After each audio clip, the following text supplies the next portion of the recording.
Good evening, नमस्कार। आप सभी का नेशनल क्लासेस में स्वागत है। मैं सुरेश धर दुबे आज आप लोगों के साथ रीजनिंग के विषय में चर्चा करने के लिए उपस्थित हूँ। वैसे आप लोगों को आर ओ से संबंध रखने वाले जितने भी इससे सिलेबस में मेंशन टॉपिक हैं उन सब की चर्चा कहीं ना कहीं नीतीश सर के माध्यम से चर्चा किया जा चुका है। उसी का एक पोर्शन है जिसकी चर्चा करने के लिए हम उपस्थित हुए हैं। और देखा जाए आर ओ में जितने भी टॉपिक आपके सिलेबस में मेंशन किए गए हैं, हर एक टॉपिक पर काल क्रम में क्रमबद्ध तरीके से डिस्कशन किया जाएगा। इसके लिए आप निश्चिंत रहें और जो भी आंकड़े आपके सामने दिए जाएंगे ये 100% ऑथेंटिक होंगे और आपके एग्ज़ाम के दृष्टिकोण को रख करके यह मटेरियल आपके सामने प्रस्तुत किया जाएगा। तो हम जो हैं आप लोगों के साथ यहाँ पर रीजनिंग की चर्चा करने के लिए उपस्थित हैं। रीजनिंग के सिलेबस के विषय में तो बहुत ज़्यादा यहाँ पर चर्चा हम नहीं करेंगे क्योंकि इसकी चर्चा ऑलरेडी आप लोगों के साथ हो चुकी है और यदि नहीं हुई होगी तो फिर इस पर सर आपके साथ चर्चा करने के लिए उपस्थित हो जाएंगे, उसके लिए कोई इशू नहीं है। हम इसका एक एक टॉपिक आपके साथ डिस्कस करेंगे। इसका जो सबसे पहला आज टॉपिक हम डिस्कस करने चल रहे हैं, यह टॉपिक आपका है नंबर सिस्टम। देखा जाए तो नंबर सिस्टम आपको देखने पर लग सकता है कि यह मैथ्स का पार्ट है, लेकिन मैथ्स का पार्ट नहीं है, यह एक प्रकार से रीजनिंग का ही पार्ट है क्योंकि यहाँ से ही प्रश्न रीजनिंग के दृष्टिकोण से पूछे जाते हैं। बहुत से ऐसे मैथ्स के सवाल होते हैं जो रीजनिंग में पूछे जाते हैं, तो उन पोर्शन को हम लोगों को देखना है कि जो मिक्सअप टाइप की होते हैं, अर्थात इनका संबंध रीजनिंग से भी है और मैथ से भी है। आपके सिलेबस में वैसे ऐसा नहीं है कि मैथमेटिक्स पूरा इग्नोर किया जाता है और आयोग को आप भली भांति जानते हैं कि आयोग परिवर्तन करने के लिए सुविख्यात है। यह कब क्या परिवर्तन करेगा इसके विषय में कोई नहीं जानता है। सिलेबस में यदि मेंशन है तो आप स्पष्ट रहिएगा कि अगर अब तक प्रश्न नहीं पूछा गया है तो हो सकता है प्रश्न पूछ लिया जाए। तो टॉपिक यहाँ पर जो भी डिस्कस किए जाएंगे ये टॉपिक वही होंगे जो आपके सिलेबस में मेंशन है, उसके अतिरिक्त यहाँ पर कुछ भी डिस्कशन नहीं किया जाएगा। तो यहाँ पर हम सबसे पहले आज आपके साथ डिस्कस करने चल रहे हैं नंबर सिस्टम। अब अगर हम नंबर सिस्टम की बात करें, नंबर सिस्टम, ये जो नंबर सिस्टम होता है इसमें कई बिंदु हैं जिसकी चर्चा हमको करनी है। बगैर इसको समझे ना तो आप एक रीजनिंग का सवाल लगा सकते हैं और ना तो मैथ्स की बेसिक समझ आप स्थापित कर सकते हैं। हम पहले ही बता दिए मैथ आपके साथ डिस्कस नहीं कर रहे हैं, सिर्फ और सिर्फ हम मैथ के कुछ टॉपिक को ले रहे हैं कि जिससे हमारा रीजनिंग का कॉन्सेप्ट क्लियर हो जाए। यहाँ पर जैसे हमको क्या क्या समझना है तो सबसे पहले तो यही समझना होता है कि नेचुरल नंबर किसे कहते हैं। क्या नेचुरल नंबर किसे कहते हैं? बहुत से बच्चों को अभी इसके विषय में पता ही नहीं है और प्रश्न में कभी काल पूछ लिया जाता है और हम लोग कन्फ्यूजन में पड़ जाते हैं। इसी प्रकार आपसे पूछा जाता है कि होल नंबर क्या है, फिर आपसे पूछ लिया जाता है कि इंटीजर क्या है। अब यहाँ पर ऐसा ना समझिएगा कि इंटीजर से डायरेक्ट सवाल आते हैं या होल नंबर से आते हैं, लेकिन इन सब को मिला करके रीजनिंग के प्रश्न बनते हैं। हम उसकी भी चर्चा करेंगे कि कैसे प्रश्न इन सब टॉपिकों से बनते हैं रीजनिंग में। इसी प्रकार आगे बढ़ते हैं तो इसमें भी दो पार्ट होता है, एक होता है पॉजिटिव इंटीजर, एक होता है पॉजिटिव इंटीजर और एक होता है नेगेटिव इंटीजर। क्या होता है? Negative integer. इस सब के अतिरिक्त आपको आगे जब बढ़ते हैं तो यहाँ पर आपको मिलता है रेशनल नंबर। क्या मिलता है? रेशनल नंबर और इरेशनल नंबर, इरेशनल नंबर और साथ में इन्हीं दोनों को मिला करके एक नंबर बनता है जिसको कहते हैं रियल नंबर।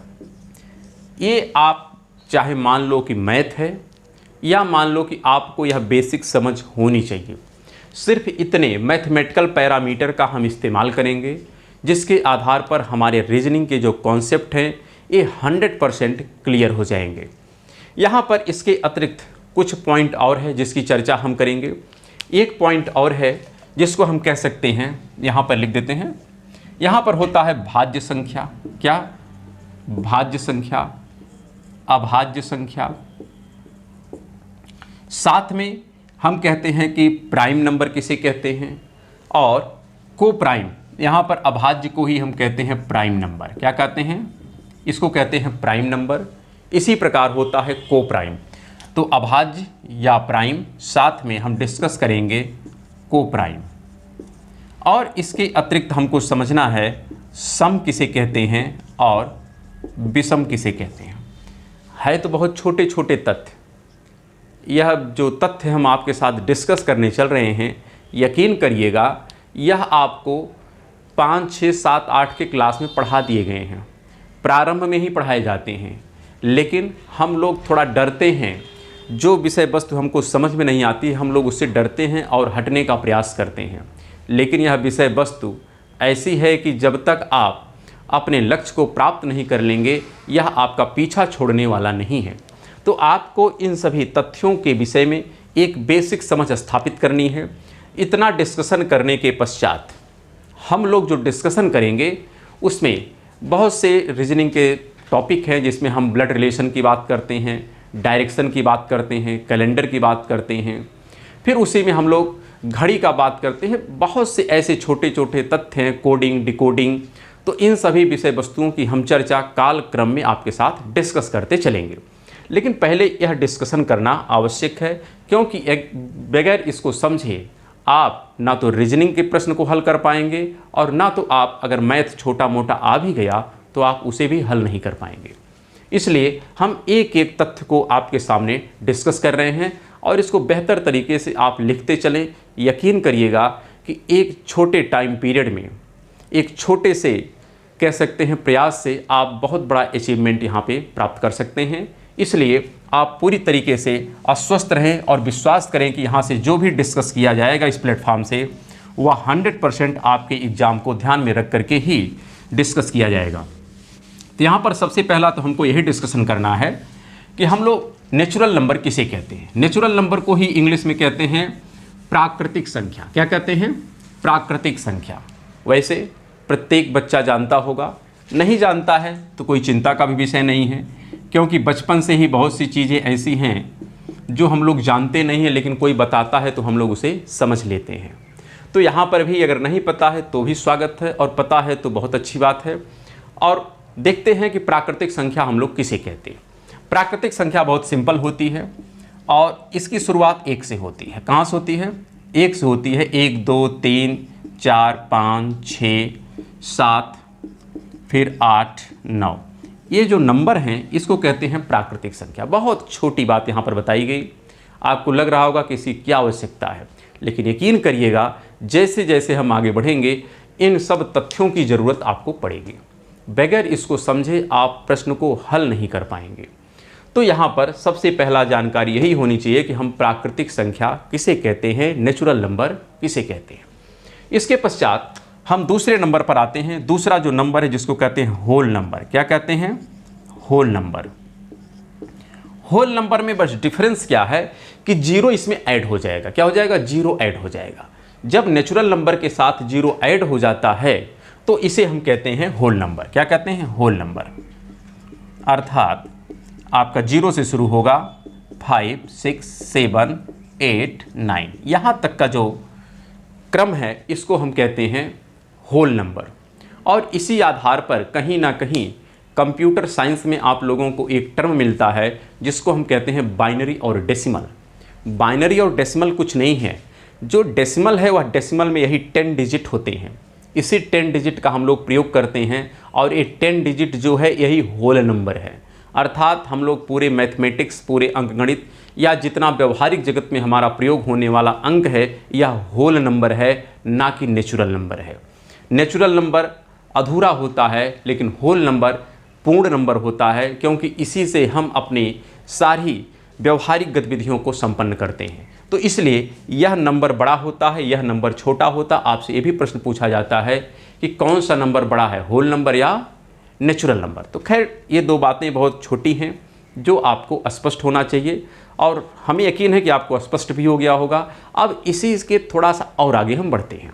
अब थोड़ा सा और आगे बढ़ते हैं तो आपको थोड़ी और क्लियरिटी हो जाएगी कि बाकी जो नंबर हम लोग लिखते हैं वो सब क्या कहलाती है। क्योंकि नंबर तो ऐसा है नहीं केवल 9 तक ही है, नंबर तो उसके बाद भी हम लोग पढ़ते हैं, 10 है, 11 है, 12 है, ये सब भी नंबर होते हैं, माइनस में नंबर होते हैं। तो उसको हम कहते हैं इंटीजर। क्या कहते हैं? इंटीजर। और इंटीजर को कहते हैं पूर्णांक। क्या कहते हैं? पूर्णांक। ये जो पूर्णांक संख्या होती है, ये पूर्णांक संख्या के विषय में अगर हम बात करें तो यह 3 तथ्यों से मिलकर के बना है, अर्थात इसके 3 पार्ट हैं। इसका एक पार्ट होता है जिसको कहते हैं पॉजिटिव इंटीजर। क्या है? Positive integer. दूसरा पार्ट है जिसको कहते हैं हम लोग नेगेटिव इंटीजर। क्या कहते हैं? Negative integer. और एक पार्ट होता है जिसको कहते हैं जीरो। जीरो अर्थात शून्य। तो ये 3 भागों से मिल करके आपका इंटीजर बनता है। कभी कन्फ्यूजन न क्रिएट करिएगा, क्योंकि प्रश्न बहुत बारीकी से पूछे जाते हैं। थोड़ी सी लापरवाही प्रश्न के उत्तर को गलत कर देगी। तो आप अगर बढ़ा नहीं सकते हैं अपने मार्क को, तो घटाइए भी मत।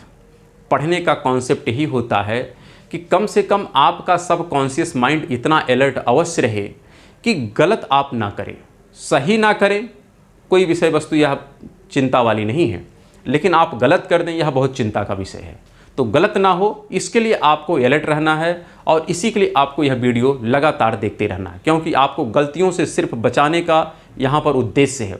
आप गलती ना करें, क्योंकि गलती करेंगे तो आप माइनस में ही जाएंगे, प्लस में जाने का तो प्रश्न ही नहीं उठता है। तो यहाँ पर अगर हम पॉजिटिव इंटीजर की बात करें तो पॉजिटिव इंटीजर जो होता है यह बहुत बेसिक इंटीजर है, अर्थात यहाँ पर जितने भी नंबर लिखे जाएंगे सब सकारात्मक हैं। अर्थात इसकी शुरुआत होती है +1, मतलब 1 है। मतलब यहाँ पर जो हमारे जो काउंटिंग नंबर होते हैं ये सब आप यहाँ पर लिख सकते हैं। ये कहाँ तक जाएगा? इन्फिनेटिव तक जाएगा। कहाँ तक जाएगा? इन्फिनेटिव तक। अर्थात प्लस के जितने नंबर हैं ये सब पॉजिटिव इंटीजर के अंतर्गत आते हैं, लेकिन इसमें जीरो नहीं है। कभी काल यही प्रश्न पूछ लिया जाता है कि पॉजिटिव इंटीजर में जीरो है या नहीं है। छोटी सी बात है, नहीं समझ में आएगा तो गलत हो सकता है। और यहाँ पर अगर नेगेटिव की बात करें तो यहाँ पर नेगेटिव में चलता है, लेकिन नेगेटिव में आप ध्यान रखिएगा यहाँ पर जो सबसे छोटा नेगेटिव वैल्यू है वह तो इन्फिनेटिव है, लेकिन -1 से ऐसे शुरू करिए, -2, -3, -4 ऐसे करते जाइए इन्फिनेटिव तक। तो ये सारा डिजिट नेगेटिव में है, और इधर के जितने डिजिट थे ये कैसे हैं? ये सब पॉजिटिव है। तो इधर का पॉजिटिव, इधर का नेगेटिव, बीच में जीरो। अर्थात अगर जीरो को यहाँ पर हम सम्मिलित कर दें, जीरो को सम्मिलित कर दें तो हमारी जो अब पूरा इंटीजर की डिजिट बनती है, आप देखिए क्या बनेगी। माइनस इन्फिनेटिव से शुरू हुआ है, फिर यहाँ पर -4, -3, -2, -1, फिर 0, फिर यहाँ पर आप 1, 2, 3, 4 ऐसे आप जब लिखेंगे इन्फिनेटिव तक, तो यह आपका पूरा पूरा क्या कहलाता है? यही कहलाता है हमारा इंटीजर। तो हम यह अपेक्षा कर सकते हैं कि आपको इंटीजर समझ में अवश्य आया होगा कि इंटीजर हम किसे कहते हैं। इंटीजर में 3 पार्ट होते हैं, पॉजिटिव इंटीजर, नेगेटिव इंटीजर और जीरो। तीनों मिल करके ही एक पूर्णांक संख्या का फॉर्मेशन करते हैं।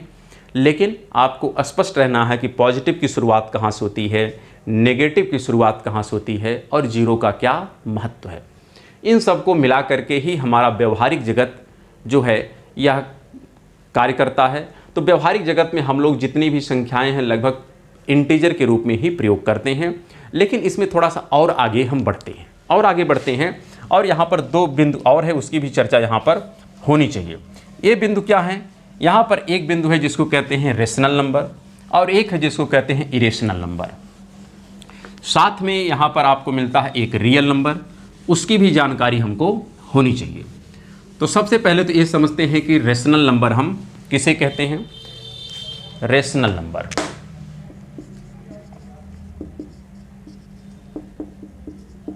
अगर हम रेशनल नंबर की बात करें तो बहुत बेसिक कॉन्सेप्ट है। रेशनल नंबर जो लिखा जाता है आप कह सकते हैं, देखिए यहाँ पर अगर हम कहें तो कहते हैं इसको P/Q। क्या लिखते हैं? P/Q। सिंपल, इसका जो फार्मूला है ये यही है, P/Q। रेशनल नंबर को हम लोग P/Q के रूप में लिखते हैं, अर्थात इसको कहते हैं परिमेय संख्या। क्या कहते हैं? ये है परिमेय संख्या, हिंदी में इसको कहते हैं परिमेय संख्या। आप सोच रहे होंगे कि हम मैथ क्यों पढ़ रहे हैं। हम मैथ नहीं पढ़ रहे हैं, हमने कहा सिर्फ 5-6 टॉपिक ही यहाँ पर डिस्कस किए जाएंगे, क्योंकि जब हम रीजनिंग में coding, decoding, number series in सब की चर्चा करेंगे तो आप यकीन करिएगा यहाँ से बहुत से प्रश्न आपको रीजनिंग में एज इट इज़ दे दिए जाते हैं, लेकिन हम वहाँ पर परेशान होते हैं कि यह किस मेथड से बन रहा है। मेथड कुछ नहीं है, सिर्फ यह बेसिक नंबर सिस्टम ही है जो उठा करके आपको प्रश्न के रूप में दे देता है। तो आज केवल अभी हम बेसिक कॉन्सेप्ट समझेंगे, बाकी अगले एपिसोड में हम लोग इस पर प्रश्नों का चर्चा करेंगे, ठीक है। तो यहाँ पर हम कहते हैं जिसको परिमेय संख्या कहते हैं या रेशनल नंबर कहते हैं, इसको हम किस रूप में व्यक्त करते हैं? P/Q के रूप में व्यक्त करते हैं। जहाँ पर P क्या है? P क्या है? तो P एक इंटीजर है। क्या है? P क्या है? इंटीजर।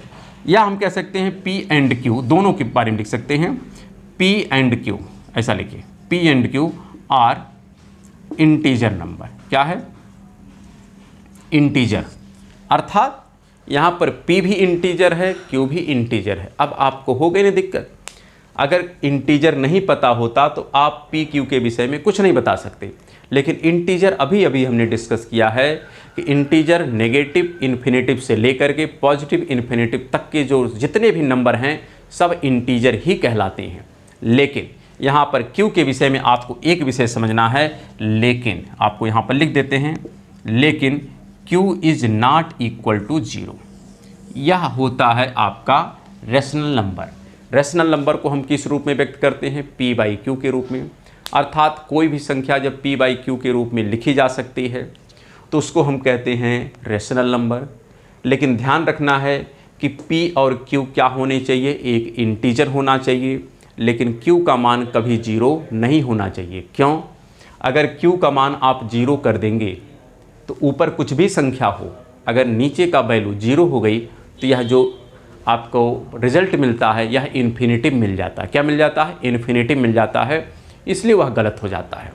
तो इसलिए हमको ध्यान रखना है कि Q का मान 0 नहीं होना चाहिए। इसके अतिरिक्त आप कुछ भी लिख दें, सब रेशनल नंबर होते हैं। जैसे उदाहरण के तौर पर हम यहाँ पर लिख सकते हैं, जैसे आपको लिख दिया जाएगा 1, 2, 3, -5, -8, कुछ भी आप लिख दो, जो आपको समझ में आए, कोई भी संख्या लिख दो, कोई दिक्कत नहीं है। ये सब एक क्या है? Rational number. क्यों? क्योंकि सबके नीचे चाहे या अनचाहे रूप में एक तो विद्यमान है कि नहीं है? एक सबके नीचे विद्यमान है। तो इसलिए इस प्रकार से अगर कोई संख्या लिखी जाती है तो ये सब जो संख्याएं हैं ये सब रेशनल नंबर के दायरे में आती हैं। बहुत ज़्यादा यहाँ पर अभी हम विस्तृत चर्चा नहीं करेंगे, क्योंकि आपकी मैथ की क्लास नहीं है। बेसिक यहाँ पर सिर्फ समझ स्थापित करनी है कि जिससे हमारे रीजनिंग के प्रश्न बन जाएं। इसी प्रकार अगर हम बात करें कि जो इरेशनल नंबर होता है उसकी क्या विशेषता होती है, रेशनल और इरेशनल में छोटा सा डिफरेंस है, उसी को हमें समझना है। यहाँ पर ये ध्यान रखिएगा, इसका तात्पर्य है कि जिसका हम वैल्यू निकाल ले जाएं। जैसे मान लेते हैं आपसे लिख दिया जाए कि 8/3, तो इसका मान निकल सकता है। तो जिसका मान आप निकाल ले जाएं, जिस फ्रैक्शन का या जिस भिन्न का मान निकल जाए, सिंपल तरीके से कह सकते हैं कि जिस भिन्न का मान, क्या? जिस भिन्न का मान निकाला जा सके। क्या कर दिया जा सके? निकाला जा सके, उसी को हम लोग रेशनल नंबर कहेंगे। अर्थात जिस भिन्न का मान आप ना निकाल पाएँ तो आप ध्यान रखिएगा वह भिन्न आपकी रेशनल नहीं होगी। अर्थात वो क्या हो जाएगी? उसे कहते हैं इरेशनल नंबर। क्या कहते हैं? Irrational number. तो थोड़ा सा आप समझते हैं इरेशनल नंबर हम किसे कहते हैं। यहाँ पर केवल थोड़ी थोड़ी बातें होंगी, बाकी चर्चाएं तो हम लोग प्रश्न में करेंगे। सब पर प्रश्न हम डिस्कस करेंगे, हर एक टॉपिक पर प्रश्न आपके एग्जाम में पूछे गए हैं। यहाँ पर हम अगर डिस्कस करें तो ये है इरेशनल नंबर। क्या है? Irrational number. अगर हम इरेशनल नंबर की बात करें तो इरेशनल नंबर को हम P/Q के रूप में व्यक्त नहीं कर सकते। अर्थात ये जो भिन्न है इसको हम भिन्न के रूप में लिख ही नहीं सकते। सिंपल सी बात है, जिसको हम भिन्न के रूप में ना लिख पाए वह इरेशनल नंबर हो गया। जैसे अगर आपसे कहा जाए पाई का मान क्या कंप्लीट आप निकाल पाते हैं? कभी नहीं निकाल पाते हैं, नहीं निकाल पाते हैं। चलिए, इसी प्रकार हम कुछ भी वैल्यू लिखते हैं। जैसे मान लेते हैं √3, √5। अब इसका मान आप कंप्लीट नहीं निकाल पा रहे हैं। जिस भी फ्रैक्शन का या जिस भी दिए गए आंकड़े का आप एग्जैक्ट वैल्यू ना निकाल पाएँ, वो सब इरेशनल के दायरे में आ जाते हैं। जिसका आप एग्जैक्ट वैल्यू निकाल ले जाएं, दशमलव के कुछ अंक तक भी अगर आप मान निकाल ले जा रहे हैं तो वो सब रेशनल हो जाएगा। और जिसका मान आप ना निकाल पाएँ कंप्लीट तरीके से, वह इरेशनल के दायरे में आता है। बेसिक डिफरेंस आपका यही है कि जिस भी फ्रैक्शन का या जिस भी दिए गए आंकड़े का कंप्लीट आप आकलन कर ले जाएं, कंप्लीट रिजल्ट फाइंड आउट कर लें, वह सब रेशनल, और जिसका कंप्लीट आप कैलकुलेशन ना कर पाएँ वो सब इरेशनल के दायरे में आते हैं। जैसे आप √3 का आप एग्जैक्ट वैल्यू नहीं निकाल सकते, √5 का एग्जैक्ट वैल्यू नहीं निकाल सकते। इसी प्रकार आप कुछ भी लिख दीजिए, √7 का नहीं निकाल सकते, लेकिन अगर √9 लिख दें तो यह एग्जैक्ट वैल्यू निकल जाएगी। तो अगर एग्जैक्ट वैल्यू निकल गई तो यह रेशनल में चली जाएगी। कहाँ चली जाएगी? रेशनल में। लेकिन जिसका एग्जैक्ट वैल्यू नहीं निकलेगा वो सब इरेशनल के दायरे में आते हैं। तो इरेशनल क्या होता है, इरेशनल क्या होता है, बेसिक थोड़ी सी समझ आपको मिल गई होगी और इतने की ही आवश्यकता है। इससे ज़्यादा हमको और समझने की इसमें आवश्यकता नहीं है। अगर हम इसको दोनों को ऐड कर दें, अर्थात रेशनल और इरेशनल को, तो उसको कहते हैं रियल नंबर। क्या कहते हैं? Real number. रियल नंबर का तात्पर्य होता है रेशनल नंबर। क्या होता है? Rational number plus irrational number. इन दोनों को जब हम जोड़ते हैं तो बनता है क्या हमारा? Real number. क्या बनता है? Real number. अर्थात आपसे कभी काल पूछा जाता है, अब जैसे वेन डायग्राम, इसी को मान लो आपको प्रदर्शित करना है वेन डायग्राम में, तो ऐसा एक इमेज बनाएगा और ऐसा कर देगा और पूछेगा कि बताइए इसमें से रियल नंबर कौन सा है। तो आपको स्पष्ट होना चाहिए कि ये जो बड़ा वाला ब्रैकेट है यही है रियल नंबर। क्या है? क्योंकि रियल नंबर में ही दोनों नंबर समाहित हैं, और एक हो जाएगा आपका रेशनल नंबर और एक हो जाएगा इरेशनल नंबर। तो यहाँ पर सिर्फ आपको एक संकेत में हमने एग्जाम्पल दिया है, ऐसे बहुत से प्रश्न आपके एग्जाम में पूछे गए हैं। तो हम सभी प्रश्नों की चर्चा करेंगे कि रियल नंबर किसे कहते हैं। जब रेशनल नंबर और इरेशनल नंबर को आपस में कंबाइन कर दिया जाता है तो बनता है हमारा क्या? Real number. तो आज हमने जो डिस्कशन किया है, सबसे पहले हमने यह समझा है कि नेचुरल नंबर किसे कहते हैं, फिर हमने यह समझा है कि होल नंबर किसे कहते हैं, इंटीजर किसे कहते हैं, पॉजिटिव इंटीजर, नेगेटिव इंटीजर, साथ में रेशनल नंबर, इरेशनल नंबर और इरेशनल नंबर, साथ में रियल नंबर। अब इसके अतिरिक्त हमको दो छोटे छोटे टॉपिक और समझने हैं, जिसको हम लोग प्राइम, को प्राइम, सम और विषम के रूप में समझते हैं। उसकी भी चर्चाएं हमको करनी है और साथ में इन सभी तथ्यों पर हमको प्रश्न का भी डिस्कशन करना है। लेकिन उन सब का डिस्कशन हम लोग एक अलग से एपिसोड में करेंगे। तो फिर मिलेंगे हम लोग नेक्स्ट एपिसोड में। तब तक के लिए नमस्कार, धन्यवाद। चैनल को सब्सक्राइब करें, लाइक करें और प्रमोट करें।